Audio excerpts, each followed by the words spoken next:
আমরা অনেক মুসলমান আছি কোরআন শরীফ স্পর্শ করে দেখি না, কোরআন শরীফ স্পর্শ করে দেখি না, তেলাওয়াত করব দূরের কথা। কোরআন শরীফ ঘরের মধ্যে এটা প্যাকেট অবস্থায় আছে। কি অবস্থায়? প্যাকেট অবস্থায়।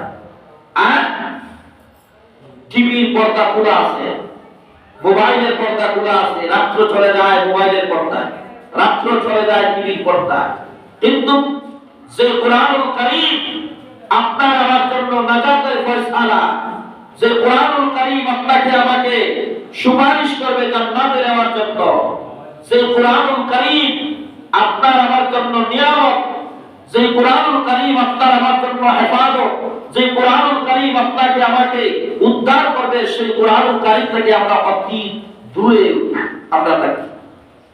কারণ শয়তান আমাদের পরামর্শ। কোরআনুল কারীমের মধ্যে আল্লাহ বলেন, ইয়া আইয়ুহাল্লাযীনা আমানু তাকুল্লাহা হাক্কা তুকাতিহি ওয়া লা তামুতুন্না ইল্লা ওয়া আনতুম মুসলিমুন। আল্লাহ কাফেরদের কি বলে নাই, বেঈমানদের কি বলে নাই, মুশরিকদের কি বলে নাই, মুনাফিকদেরকে বলে নাই।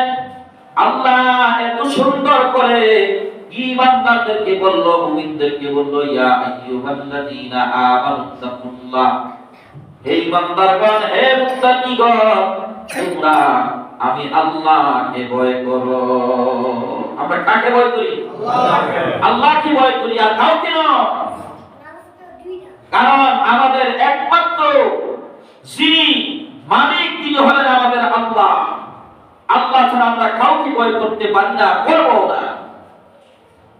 ইসলাম দ্বীনের জন্য যারা কষ্ট করেছেন, তারা আমাদেরকে শিক্ষা দিয়েছেন, তাদের কাছ থেকে আমরা শিক্ষা করে নিতে হবে। কারণ আল্লাহ নবীর সাহাবীরা সব ছেড়ে দিয়েছে আল্লাহকে পাওয়ার জন্য, দুনিয়া ছেড়ে দিয়েছে, সম্পদ ছেড়ে দিয়েছে, টাকা ছেড়ে দিয়েছে, ইজ্জত ছেড়ে দিয়েছে, সবগুলো আল্লাহর জন্য বিসর্জন দিয়েছে। আমরা দুনিয়ার ইজ্জতের পাগল না, দুনিয়ার টাকার পাগল না, দুনিয়ার জন্য আমরা ডুবি না। আমরা একমাত্র পরকালে আমার আল্লাহ যেন আমাদের উপরে খুশি থাকে, আমার আল্লাহ যেন আমাদের উপরে রাজি থাকে, সেই জন্য আমাদের জীবনটা আল্লাহর নামে আমরা বিসর্জন করে দিলাম।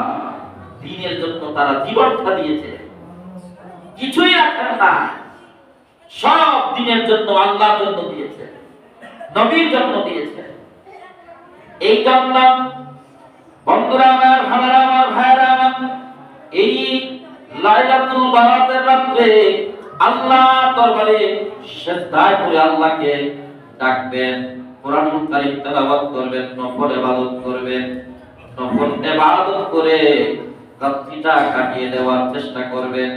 এই রাত্রিটি অভ্যাস করে তুলবেন যে আজকে লাইলাতুল বারাতের রাতে আমরা ইবাদত করব, আগামী দিনগুলো যেন আমরা ইবাদতের মধ্যে আমরা কাটিয়ে দিতে পারি। আল্লাহ যেন আমাদেরকে কবুল করেন, সকলে বলি আমিন।